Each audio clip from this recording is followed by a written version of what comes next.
All right. Well, hey, everybody. So, welcome to the sixth Transform Digest episode. This time, we are going to be myth busting open source software. With me, we've got Ildiko Vangsa with Open Infrastructure Foundation and Roman, our CTO here at Zadita, and then also he does legal affairs for Apache Software Foundation.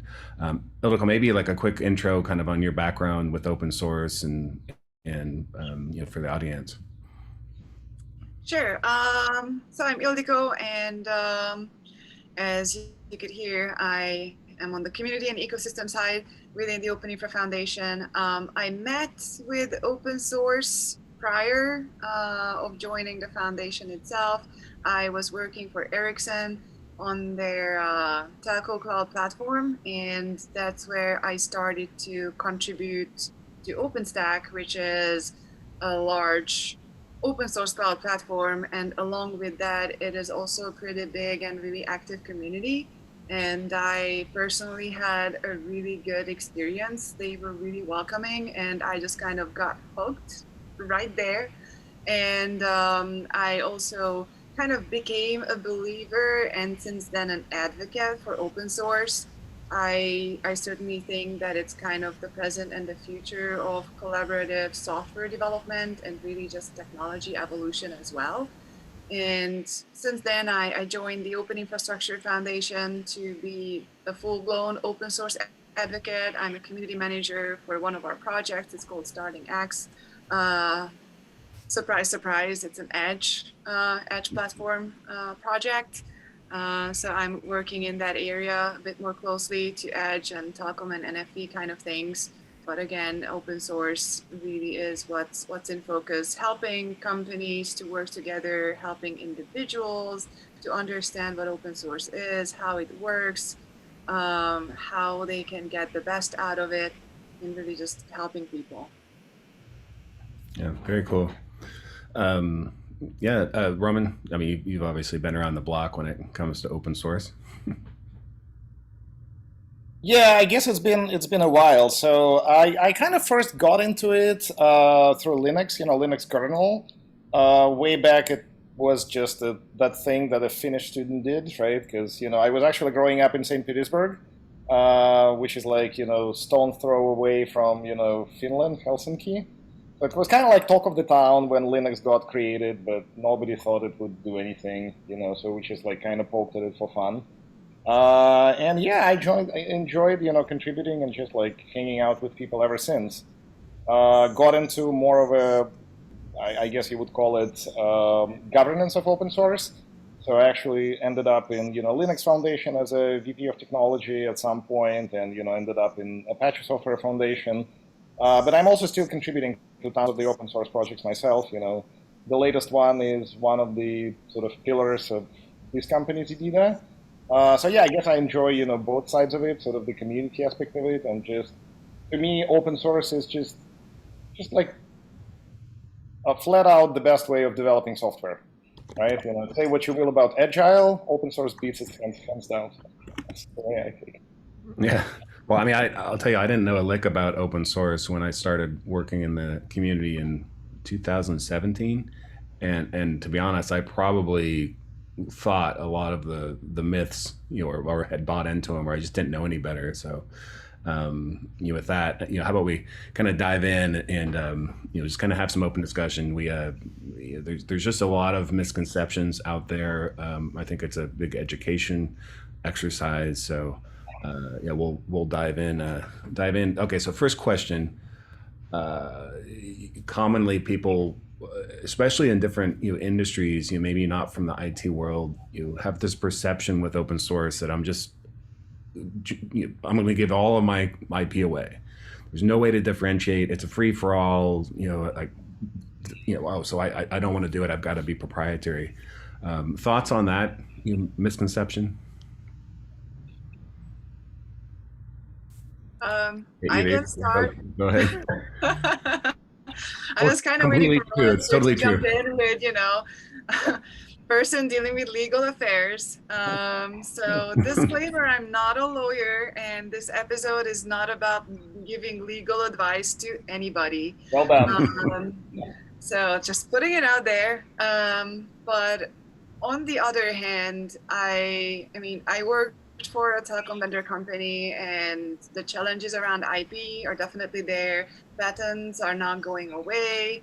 IPR is not going away. So open source is not about opening up everything that you work on and do within your company. Open source is about working together on a common interest with other companies who are trying to solve the same problem. You all need the same thing, and kind of trying to bring down the maintenance cost and really help each other out and innovate together. And when you do that, you obviously need to check what kind of license the given project is under. You always should be able to find it in the project repositories along with the code and the different license for documentation. And you always have to check for that. You need to check the processes in terms of what kind of agreement you need to or not need to sign when you contribute. So you need to be aware of the process side of how the community works. But once you do that and have an understanding of what those licenses mean, you can go and contribute into that project really openly. And when it comes to services, products, added value, that's not going into the open source project. So it is on you what your business model is in terms of whether you're packaging an open source code base, adding some of your sauce to it and sell that as a product, whether you're attaching services and supporting an open source based product. And when it comes to adding your sauce to it, those are things that should be integrating with the open source project as opposed to getting the code, working it, if you will. We can describe this keyword later if people need to are not familiar with it. But the point is that if you grab the open source code from upstream and insert your added value in the middle, then you're kind of cutting the tree under yourself. And some licenses will also not allow you to do that without contributing that code back. Some of the licenses do. So again, you need to be aware of the license, and modifying things in the middle of the open source code base without contributing it back, it's never a good idea, whether or not the license allows it or not. So whenever you add things to it as a differentiator, that should be an extension, a plugin, and those kind of things.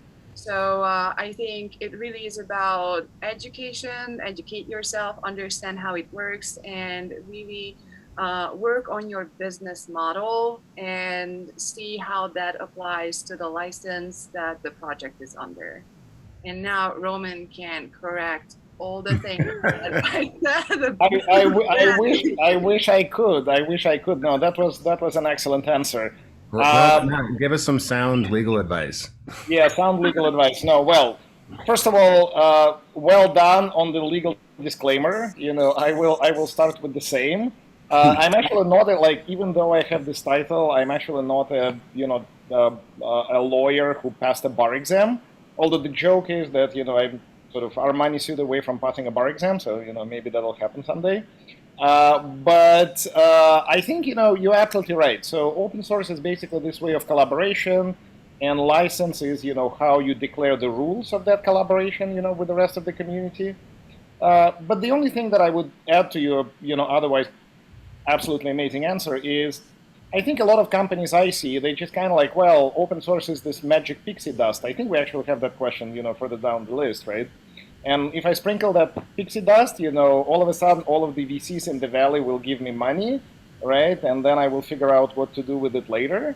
That just doesn't work, right? Because open source or no open source, you still have to have a business model. And if you don't, no amount of licensing exercises will actually help you generate revenue. So when people talk about losing money because they open source something, they're effectively saying that they really haven't thought through their business model, which is fine. Just call it what it is. I have not thought through my business model.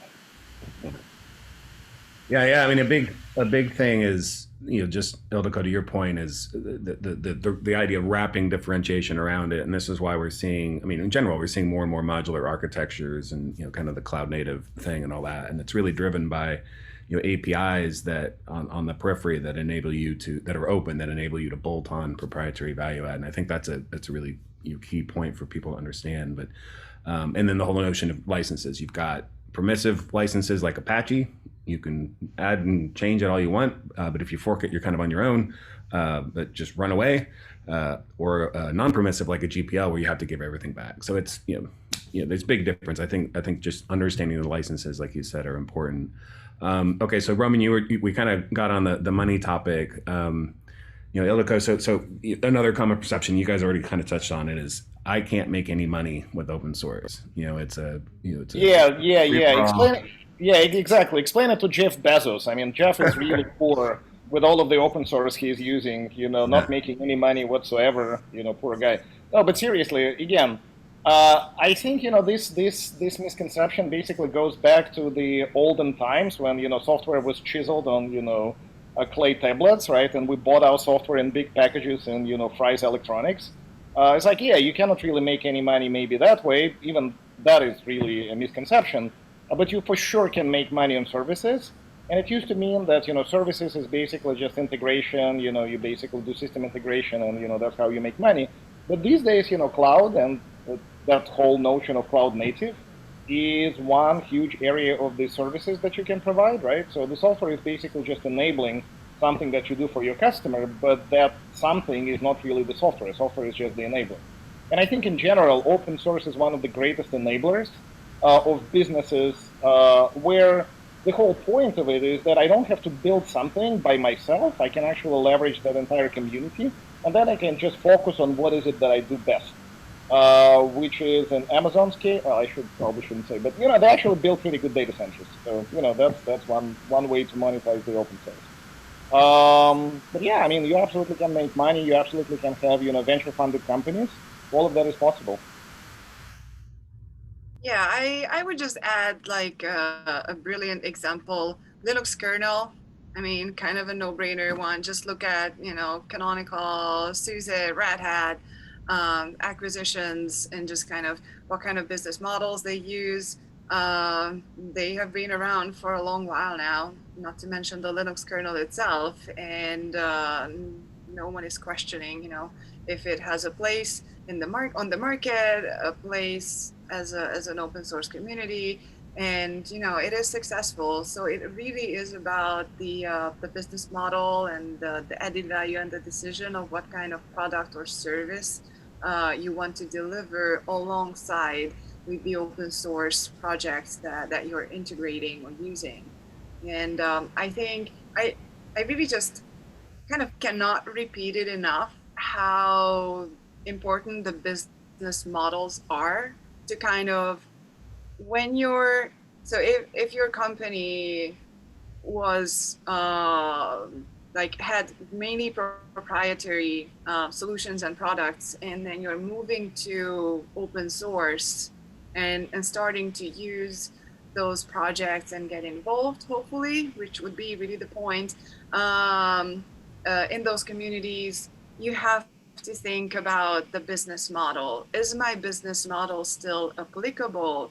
And if it's not, this is the point where people get scared of change, and everything appears like a huge risk.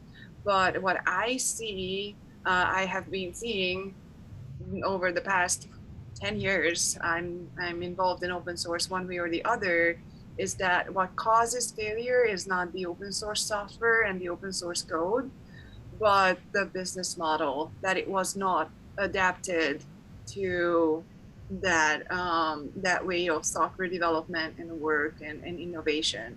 And I think that's really where the problem arises from.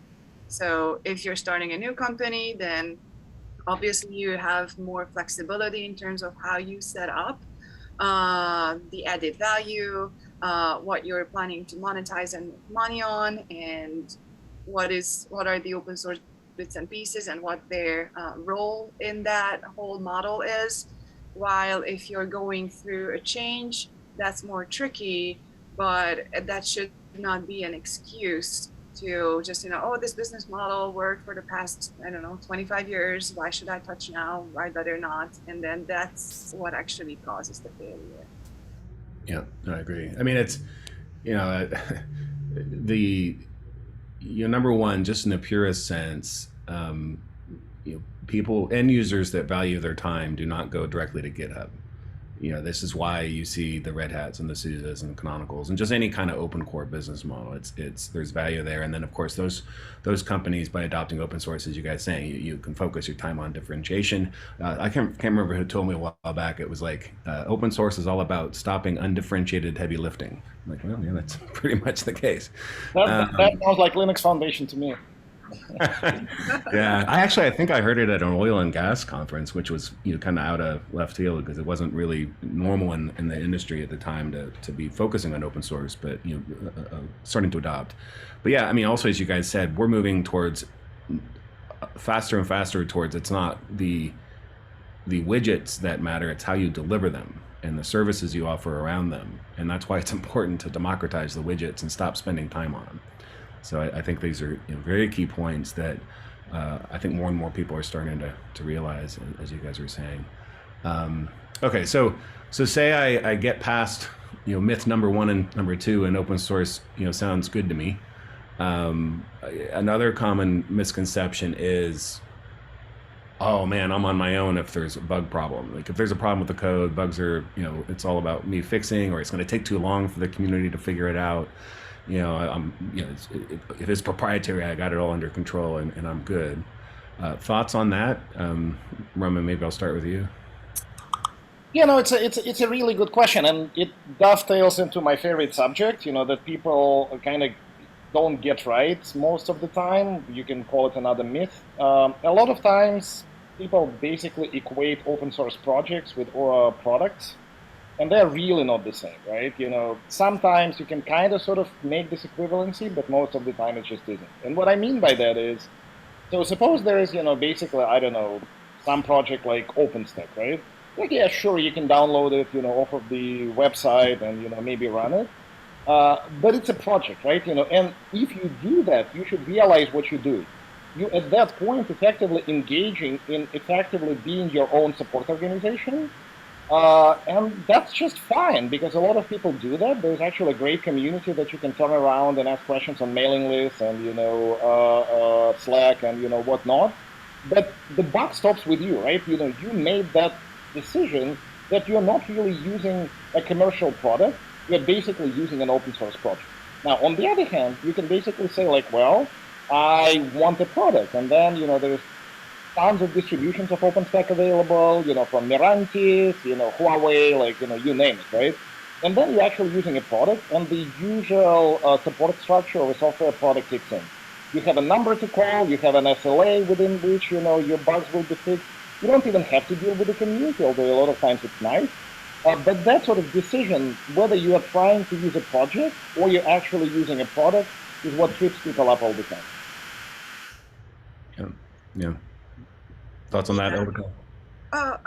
Yeah, I would just add that kind of turning it a little bit around, like if you're a user or an operator, but still have people around who are looking at the code, doing DevOps and all these kind of modern ways of operating software, then you also kind of have the ability to, if you found an issue and it's in the open source project, you can go in and get it fixed, or at least you can always go in and maybe always should go in and report the issue. So it's either you or somebody else in the community who still depends on that functionality can go in and fix it. So it's a different relationship compared to the service providers and vendors. When you as a service provider get a black box, which is supposed to be, working perfectly, that's just never the case. And whether it's fully proprietary inside or some open source, some proprietary inside, there will always be bugs, or there will always be functionality that works well, but it doesn't work exactly how you would like it to. So you need changes to it. So you have more options with the community. Go in and communicate that, as opposed to communicate with the vendor and then they give you a timeline or not. They have to test it internally and they have to figure it out, and then they deliver you a new version. It's either fixed completely or it's not completely fixed. You can't even really check. I mean, you're probably running, thorough testing, because on the service provider side, there's always integration and testing work going on. Just has to be.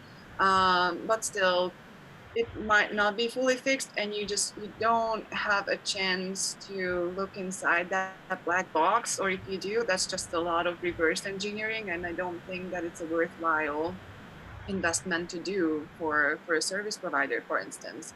So just even the part of at least raising the issue that, hey, I found a bug here, I'm pretty sure that it's not how this is supposed to work. And then either you have the bandwidth to fix it and then you can provide a fix, or maybe you will be the one who picks up the fix as a patch or in the next release, and will be able to test it and say that, yes, we also tested it in our lab, in production, it works well now. And that will help both you and everybody else who's relying on that same functionality. And I think OpenStack is a great example from the perspective of where it is in the full end-to-end stack, so that it sits on the infrastructure as a service layer. And infrastructure is usually not the place where you make the big money. It's always the added functionality to it, the services and applications that are running on top of it. So infrastructure is something that everybody relies on, everybody needs it, and it makes a lot of sense to have a community around it. And as you just say, let's develop, design, and fix it up together, because we all need this. And we will all add our sauce, added value plugins, hardware, software applications around it. So I think it's just a good example of where it really makes sense to work together on something, because it's just really a common dependency. Yeah, makes sense. I mean, this kind of ties in. So Kathy asked, Roman, as a software developer who does not have access to source code to modify and improve things or fix things to suit your needs, or even to understand how things actually work, how does that make you feel? Yeah, exactly, right? I'm like, I think we all are the kind of people who basically took, TV set apart at least once in our lives. I'm also the one who actually couldn't put it back together. Actually, I did put it back together, but there were some, spare parts, left on the floor. So it's like anything that I cannot take apart, I just don't trust.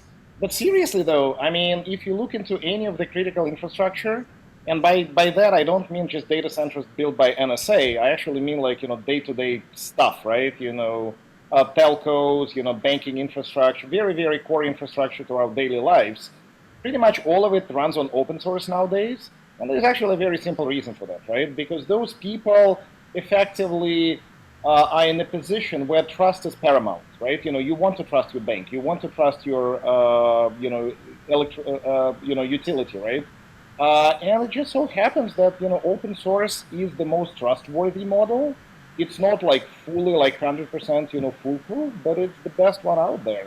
So being able to see inside of the black box, being able to modify it, right? It is a very key component to how we run the world digitally these days.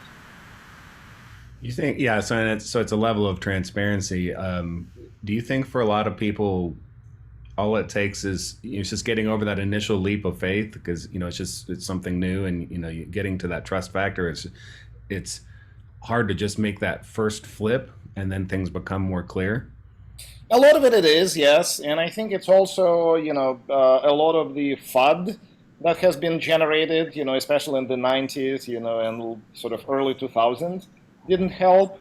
I think it's not really an issue anymore, right? That level of FUD coming from the companies that are now best friends of open source, let me put it this way.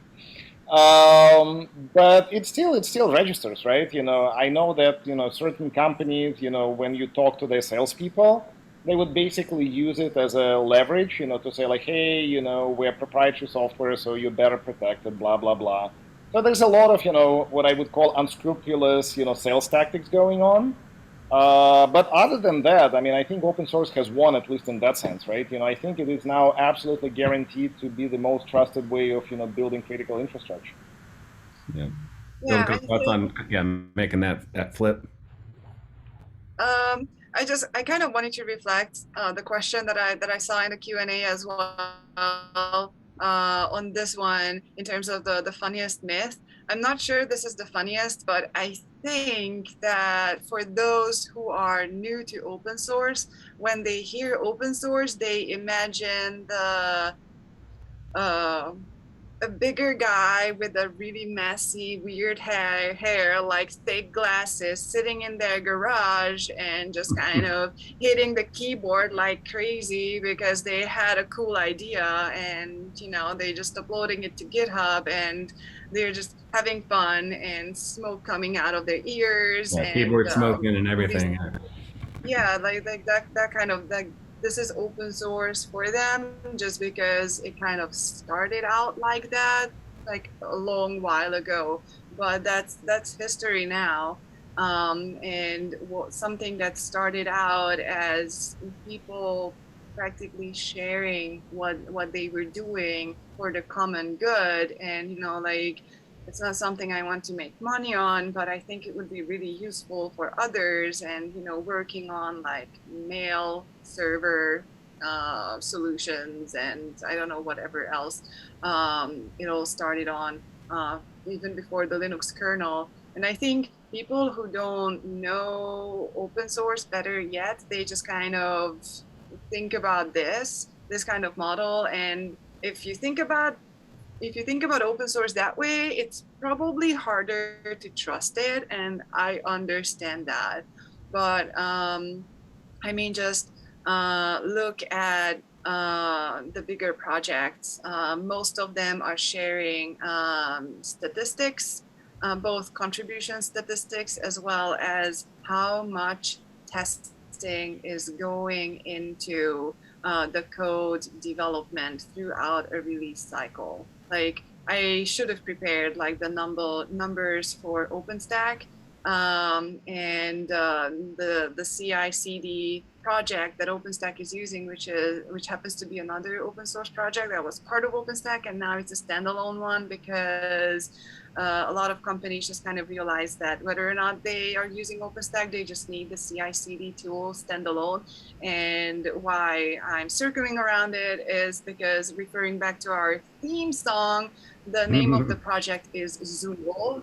So all Ghostbusters lovers out there, that project might be for you to check out if you're also into CI/CD.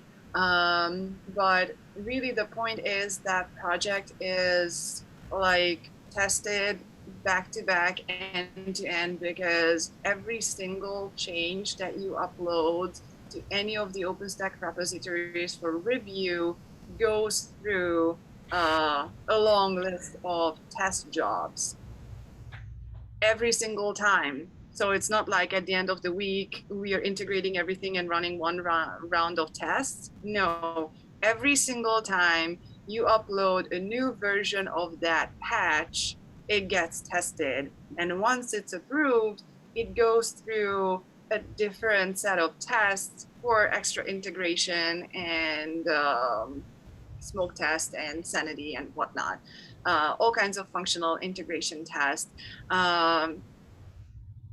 It is a lot of test jobs, test cases. I don't think any company has the bandwidth and the hardware and human resources to test something as thoroughly as OpenStack is tested upstream.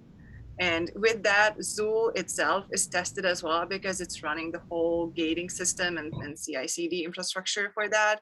So I think that it's another great example in terms of your open source project code might be way more thoroughly tested than whatever you got in the black box from a vendor. Agreed, agreed. And actually, coming back, that somehow reminded me, coming back to this question of my funniest, my like favorite, funniest, misconception about open source. So again, I happen to be VP legal, at ISF. So I have this alias called, VP legal at apache.org. and I get emails which are typically pretty serious, like subpoenas and whatnot.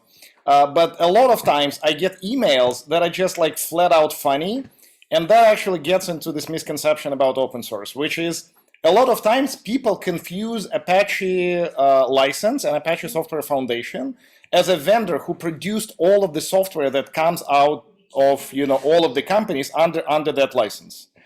And a lot of times, I would get like this funny email. Like one time, the dude was like, "Hey, I got this washing machine and it's under your license and it's broken now and you need to fix it." Well, I what will was not your be able to SLA, solve Roman? that one. So how quickly did you fix it, Roman? No, I basically suggested that he needs to, install Eve, Project Eve on it, because it's not under the Apache license. But That's that right. was pretty much it.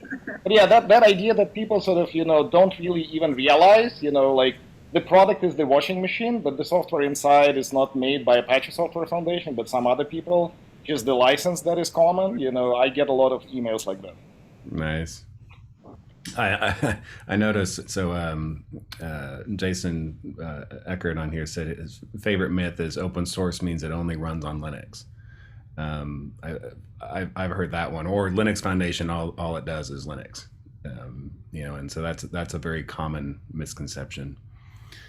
Oh, and by the way, if those of you listening in did not catch our spirited music video parody from Ghostbusters, calling it parody on Mythbusters, recommend you checking it out. Ildiko was our first outside participant outside of Zadita, and she did a marvelous job with the video. So fun one we made with the team and Ildiko. Okay, so maybe we'll switch over. We'll get into some more funny myths as we go, but one of the biggest ones I think that prevents a lot of people. I mean, we've talked about kind of the money making and quality and things like that, differentiation, but it's security. So open source is highly insecure. Thoughts on that? Ildiko, maybe start with kind of your thoughts on that one. Yeah, I can bring up OpenStack and as an example, like I think to every single point that we are hitting here, just because that community has been around for over 10 years now, I think, or I think over 10 years now, and like security is definitely something that is always on people's minds, including that community. They have a dedicated vulnerability management team, and they're really not the only ones. And they have a well-defined process in terms of how vulnerabilities and security issues are reported when they are identified, and how to handle them, what goes through embargo, and how you disclose those. So it's not like again, it's not the crazy developer person in the garage just hacking on some fix on some recent security vulnerability issue. But there are actually strict processes in open source communities, or there are communities like starting X is an Edge platform, and security is something that is highly crucial for Edge because of all the circumstances in the environments where the Edge software and hardware bits and pieces are running. So security in itself, as adding features to increase security, is something that's on that community's mind. Or I could mention some of the Linux Foundation communities that I'm participating in, like LF networking and LF Edge communities, and I think they're currently going through a badging program in the area of security as well, to kind of have that more in focus, as all our lives are just turning into highly digital, and it always freaks me out that all my money is a lengthy number of digits on a phone screen, and just it's sometimes it's still hard for me to wrap my head around, like what happens if someone breaks into that bank's infrastructure and then that number just reduces to zero.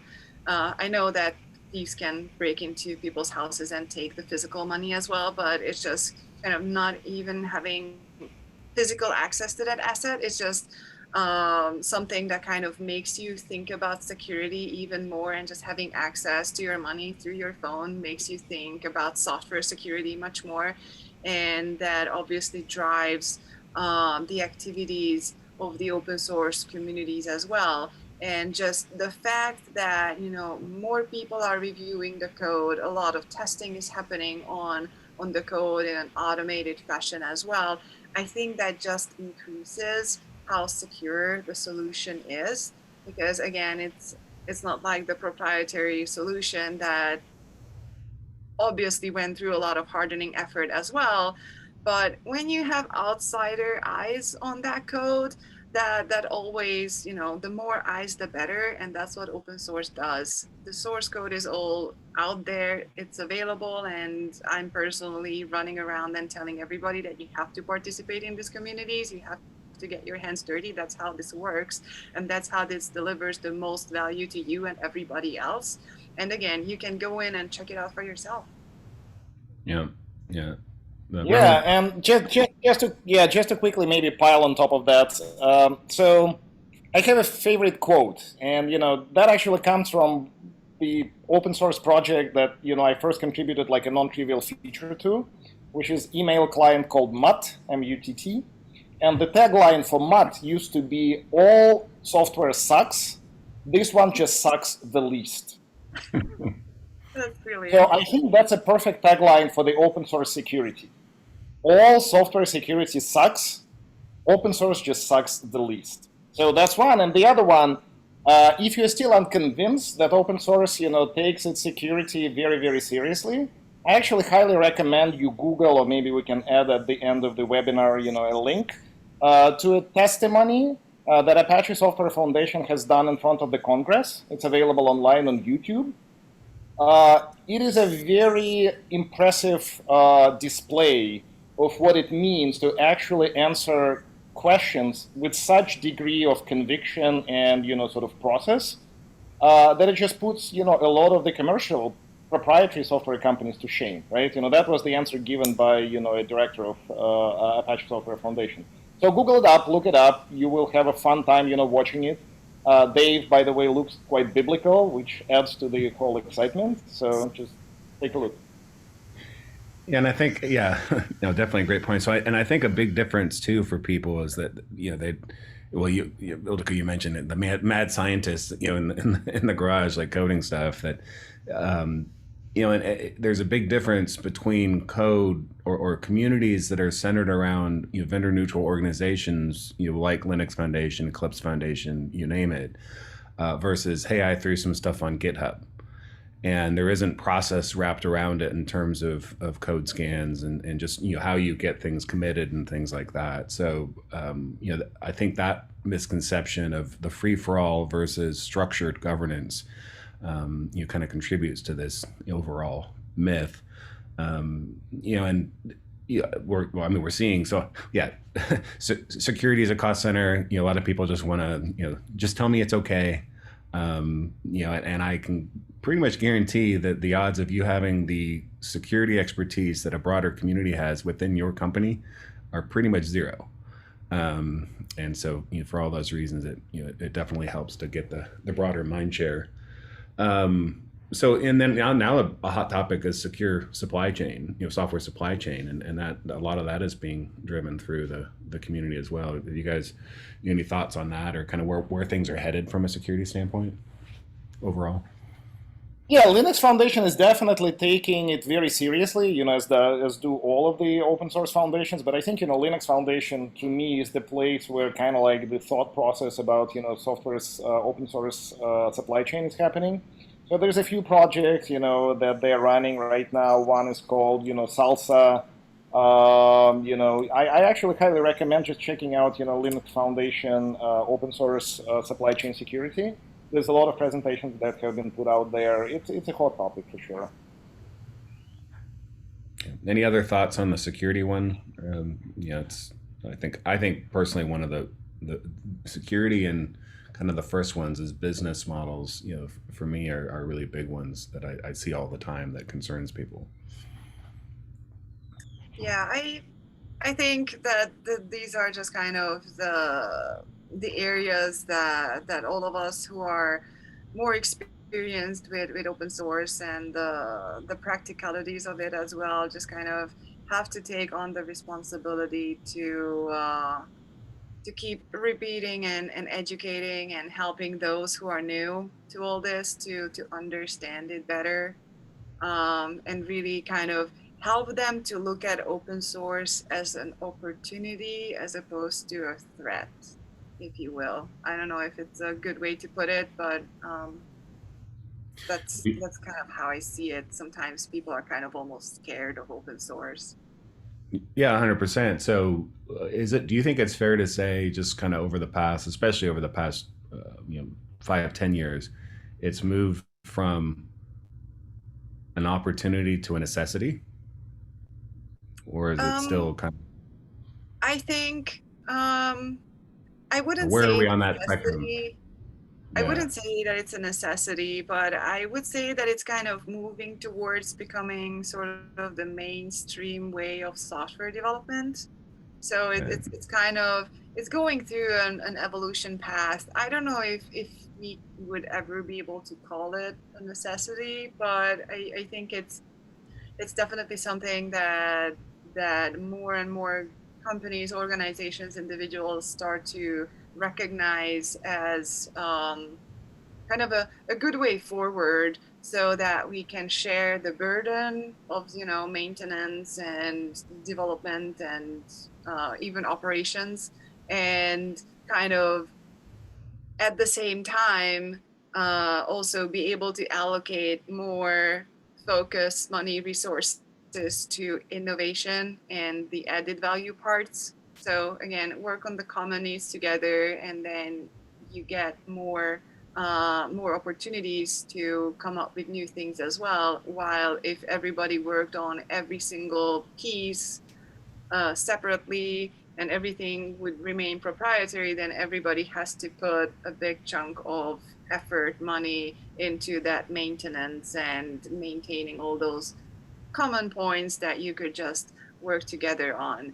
And one thing that I would mention though is over the course of the past, I think rather 5 years, um, open source not just became kind of a mainstream way of software development, but it also became kind of a buzzword and a bit of a hammer.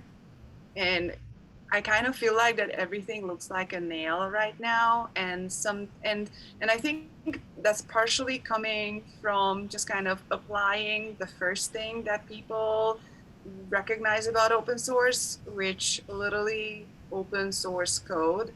And I threw my code out there. It's open source now. I just have to wait for the customers to show up. And open source is not really about the open source code itself. That's the first step that enables the open source collaboration part, and it should really be about the collaboration part. So I think we are just kind of navigating towards the learning curve to be able to consolidate on it and be able to have it as an efficient uh, process, to be honest, and then it might become an actual necessity. Yeah. I mean, that actually in there was another common myth, I think, is that if I just throw in my code to open source, all of a sudden a bunch of people will start contributing and jumping on the bandwagon, and the code starts flowing. But it really is about, you have to put in the work and build that community. Roman, thoughts on that? Kind of where are we on the spectrum from nice to have to necessity in terms of trying to stay ahead as a company? I think it is a necessity, and I will touch upon a different aspect of it, which is open source sort of development practices.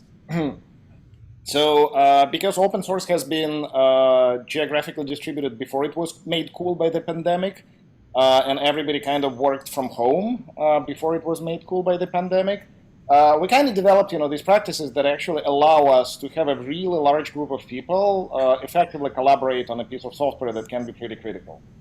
And what I see a lot these days, that even if a company is maybe still running a proprietary open source project, a lot of the same practices of how we do code reviews, how we organize ourselves, what it means to basically make a release, DevOps practices even. A lot of it is basically being taken from the open source playbook. And there's actually a term for that called inner source. It is when a company decides to run its own software development practices according to the guidelines of the best, open source communities, but still sort of keeping the code within the confines of the firewall. So the code is not made available to anybody, but the company itself, make sure that all of the developers are running, that type of a playbook. And I think, having seen that, like, yeah, again, open source has won. It's a necessity now. Yeah. Yeah, we still see pockets where it's kind of the old. I mean, the clear. I think the way to do open source is super transparent. I mean, that's a big part of it, transparency, and then of course the foundations provide that vendor neutrality and all that. But there's still a lot of the, oh, I'm open. If you pay me money to get in the club, then you can see the stuff behind the curtain. And that's really, I think, an old Well, model. maybe then it's not really open source. It's like a jar source, It's like a jar. A jar source, adjacent source. I don't know. Any other funny myths you guys have seen? We're going to do a raffle here in a minute or so. One of my favorite ones is venture capitalist community helps open source. Hates open source? Helps. Oh, open yeah. source. Yeah. Mm-hmm. Yeah. So, well, thoughts on that? Yeah, well, my personal thoughts, I don't know. Sometimes they do, but most of the time it's kind of like turns into a Docker story, right? It's like everybody's happy about open source, allowing them to grab the biggest chunk of the pie. And by essentially saying like, hey, here's this, bunch of VC money, just, get as many eyeballs as possible, which, founders are happy to oblige. And then, the chunk of VC money is sort of running out, and everybody's like, what are we doing now? And then, of course, VCs show up and say, like, well, now you actually exploit that community that you have built. And all hell typically breaks loose. So that sort of like, again, coming back to the business models, if you don't really have a business model figured out, from the get-go, a lot of times, your margin calls, so to speak, from the VC communities will kick in. And yeah, if you go, the beautiful community that you have built is now your only asset, whether you like it or not. Yeah, so you have to go into it thinking from the start, again, about the business model and not sort of build a community and then flip a bit, and now all of a sudden you're evil, like corporate, whatever, and the community kind of turns on you or whatnot. But you got to set expectations up front on a realistic path towards it being more than just a science project. Yeah, Very I mean, very well adopted science project, but still. Exactly. Sorry, Elder, go ahead. no, I just wanted to say that usually just simply throwing money at it will not solve anything, as you both said. So I just wanted to double down on that. It's like throwing a feature over the fence, throwing money at the project. If the people are not there, if there's no real common shared goal and vision for the community, then it just all turns into weird, not good tasting soup at the end, because people will not really know what to gravitate towards, what to work towards, and then there will be some silos within the community and just basically frustration and not real progress. So this is where open source really goes beyond the code and it will be a bit more about the people and how we can work together more efficiently. And I agree on the necessity part, definitely on the inner source comment that Roman made, and really just about kind of how everybody can learn from open source in terms of how people work together globally from all countries, cultures, all kinds of groups of diversity, that can be gender, race, organizational diversity, the country you're from, and the list just goes on. These were really just examples, and those people from all over the place just work towards that common shared vision in these communities. And Personally, again, I used to work for Ericsson. They are just like every huge company. Like, you know, if a company has employees over 100,000, that's the same story as a global open source community. It's just pretty hard. I mean, I will not sugarcoat it. Corporate politics, especially between branches in different countries, that can get really awful. And honestly, when I started to work in open source and just experience how collaboration can really work for real, that opened up a lot of things in my mind and made things like it was easier to deal with even some of the inside corporate politics with a different mindset, just based on what I learned from the open source experience. So I think if more companies and organizations and more people get this experience, that's really crucial. Even just to be able to work better internally, like purely internally, it's pretty amazing. All the, you know, shared mind and what you can learn from people who don't work for your company, and open source just lets you do that. It's amazing. Priceless, I would say. Yeah, no, I agree. Like it's been very rewarding, Yeah. yeah, working in the community and you know for the past, geez, for me 5 years and whatnot. But you get out of it what you put into it, and obviously the best way to vote in open source is to write code. But just get involved either way. So real quick, and then we'll kind of do closing thoughts. So we were giving away a game shell kit today, and so the winner is Brian Villarreal. I see Leah put it in the chat, so she'll be reaching out. So congrats on that. I did want to do a quick plug for our. We're doing a developer day on May 12th, kind of centered around EVOS that we're working on in Linux Foundation, but we'll talk about collaboration that we're doing with Eclipse Foundation around IoT and Edge, and a variety of lightning talks on Edge applications, and we have some end users talking about their kind of journey through the process, working in that community and stuff like that. So definitely encourage you to you can go to our website zadita.com and get to the link and register, and free event virtual on the 12th. So join us if you're interested. And yeah, final thoughts. Any other funny myths or closing comments on all the above? I think we hit kind of the highlights.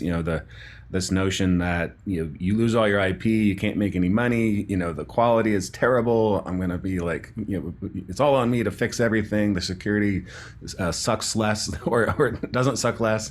One thing though, Ildiko, you said something about like a soup nugget, or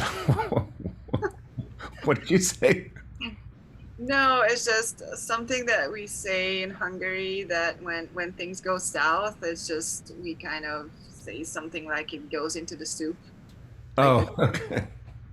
it's just I don't even know where it originates from. It was just kind of a notion into it turns into if you don't, you know, if you don't do open source right, it will not be a good experience. And that was just kind of where my brain went to in terms of finding an analogy.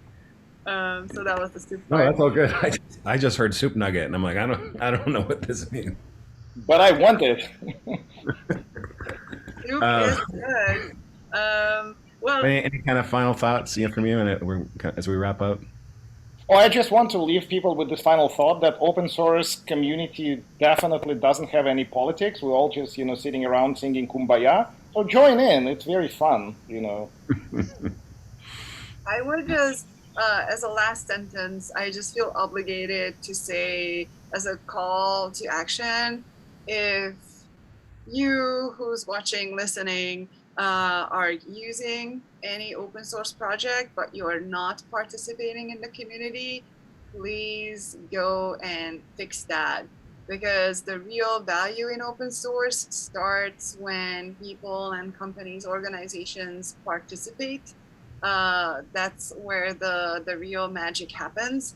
So please go and look into how the community works and go give them feedback, report bugs, fix them, add new feature ideas and new features. That's how this really works. That's what makes it work.